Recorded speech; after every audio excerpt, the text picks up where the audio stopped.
चलिए बुलेटिन की शुरुआत करें और सबसे पहले रुक कर रहे हैं दिल्ली का, जहां पर लोकसभा चुनाव को लेकर कांग्रेस का मंथन जारी है। एआईसीसी मुख्यालय पर सीडब्ल्यूसी की बैठक चल रही है। कांग्रेस अध्यक्ष मल्लिकार्जुन खड़गे की अध्यक्षता में यह बैठक चल रही है। वहीं राहुल गांधी, सोनिया गांधी के साथ ही कांग्रेस के दिग्गज नेता इसमें शामिल है। सीडब्ल्यूसी के 37 सदस्य समेत कुल 85 नेता आमंत्रित हुए इस बैठक के लिए, जो कि इस वक्त इस बैठक में शामिल हुए हैं। इलेक्शन मैनिफेस्टो के साथ ही चुनावी तैयारियों पर चर्चा हो रही है और इसके बाद शाम 4 बजे कांग्रेस सीसी की बैठक होगी और कांग्रेस की तीसरी लिस्ट को लेकर प्रत्याशियों के नामों पर मुहर लगेगी। इसके साथ ही राजस्थान में भी जो 15 सीटें बची हुई है उस पर भी आज मुहर लगेगी।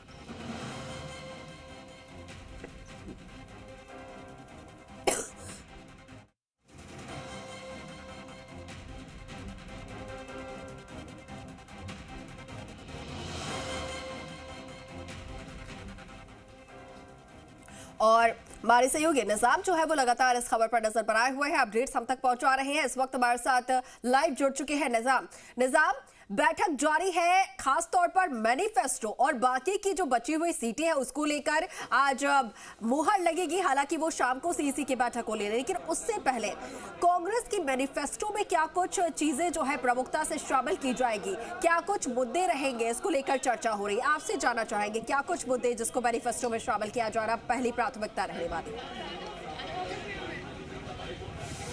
बिल्कुल अंकुर, देखिए सीडब्ल्यूसी की जो आज की बैठक है साफ तौर से लोकसभा चुनाव, क्योंकि कल से ही प्रथम फेज के लिए कह सकते हैं कि सभी जगह पर देश के कई हिस्सों में कह सकते हैं नामांकन प्रक्रिया शुरू होगी। उससे पहले कांग्रेस आज अपना मैनिफेस्टो यहाँ से कह सकते हैं मैनिफेस्टो मंजूर कर सकती है इस सीडब्ल्यूसी में।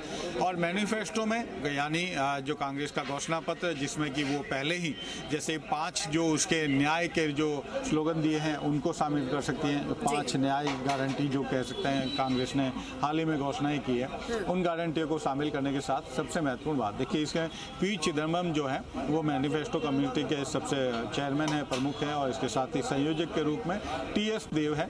और इसके टीएस देव है और उस कमेटी ने सभी से सुझाव मांगे थे, मेल के जरिए सभी को ऑनलाइन भी सुझाव मांगे थे, लोगों से पत्र के जरिए भी सुझाव मांगे थे कांग्रेस से, और उसके बाद इन्होंने ये फाइनलाइज किया है। उसे आज जो है कांग्रेस मंजूर कर सकते हैं।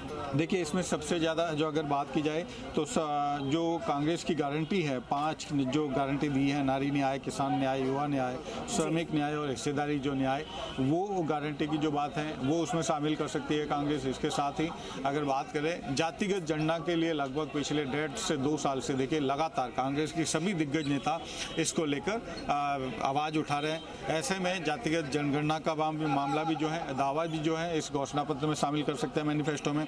इसके बाद अगर देखिए महत्वपूर्ण रूप से अगर कहा जाए तो उसने 25 वर्ष की डिप्लोमा धारकों के लिए जो कहा था 1 लाख रुपए की वार्षिक नौकरी पैकेज की गारंटी, पेपर लीक से छुटकारा पाने के लिए कड़े कानून की गारंटी, 30 लाख सरकारी नौकरियों की गारंटी। इसके साथ ही अगर कहें 50% की सीमा जो है आरक्षण में ओबीसी के लिए बढ़ाने की जो बात कही गई है, उस दावे को या कहें कि जो कांग्रेस ने दावा किया है उसको भी उसमें शामिल किया जा सकता है। यानी खास तौर से जो लगातार ओबीसी पे फोकस कर रही है कांग्रेस, उस ओबीसी के लिए आरक्षण को और बढ़ाने का जो दावा किया है उसको गारंटी में शामिल कर सकती है। बाकी 5 जो न्याय गारंटी है वो उसमें शामिल कर सकती है।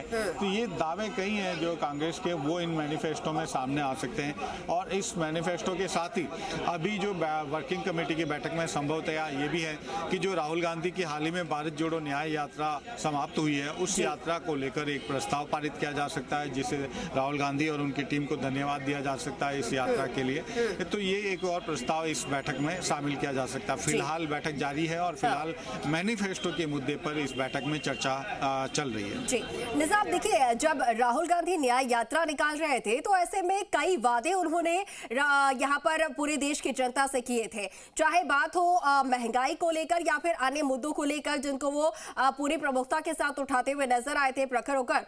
ऐसे में क्या कुछ वादे राहुल गांधी ने यहां पर किए, और साथ ही उन्होंने ये भी कहा था कि अगर हमारी सरकार आती है, अगर इंडिया गठबंधन की सरकार बनती है तो ये वादे जो है वो पूरे कर दिए जाएंगे। और वो वादे ये थे जो कि बीजेपी की केंद्र सरकार की तरफ से फिलहाल लागू किए गए हैं, उन्हें खत्म करने की बात यहां पर राहुल गांधी ने की थी। वो कौन कौन से वादे?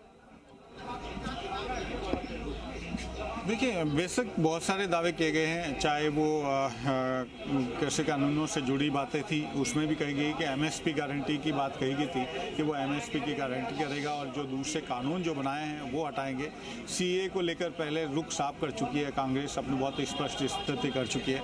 और जम्मू कश्मीर में अगर कहें तो आर्टिकल 370 को लेकर जो है कांग्रेस अपनी स्थिति स्पष्ट कर चुकी है। तो ये तमाम बिंदु हैं जो उसमें शामिल किए जा सकते हैं कि उसके क्या उस पर चीज़ों पर राय है। इसके साथ ही जो किसानों को लेकर जो है इसमें बड़ी बात कही जा सकती है, एमएसपी की गारंटी दी जा सकती है। इसमें युवाओं को लेकर जो रोजगार की गारंटी और भर्ती की जो गारंटी की बात कही थी, हाल ही में सप्ताह भर पहले जब राष्ट्रीय अध्यक्ष मल्लिकार्जुन खड़गे ने अपने घर पर जो आवास पर जो प्रेस कॉन्फ्रेंस की थी उसमें ये कहा था कि वो नियुक्तियों को लेकर, भर्ती को लेकर गारंटी की बात करते हैं। तो वो भर्ती गारंटी की बात इस मैनिफेस्टो में कही जा सकती है। इसके साथ ही अगर 40 वर्ष से कम उम्र के व्यक्तियों के बीच स्टार्टअप बढ़ाने की बात हो, उसको भी इसमें शामिल किया जा सकता है। जातीय जनगणना, जैसा हमने कहा है कि संविधान संशोधन करने तक को लेकर कांग्रेस इसमें अपना इस मैनिफेस्टो में शामिल कर सकती है। तो यानी श्रमिक न्याय, हिस्सेदारी न्याय सहित जो 5 गारंटियां हैं वो तो इसकी प्रमुख, कांग्रेस की प्रमुख गारंटियों में से शामिल है, जो कि उस मैनिफेस्टो में जरूर शामिल होगी। जी ठीक है रज़ाक, तो फिलहाल बैठक चल रही है। बैठक से क्या कुछ अपडेट निकलकर सामने आता है उसको लेकर हम आपसे फिर से जुड़ेंगे। फिलहाल के लिए आपका बहुत शुक्रिया तमाम जानकारी के लिए, तमाम बातचीत के लिए।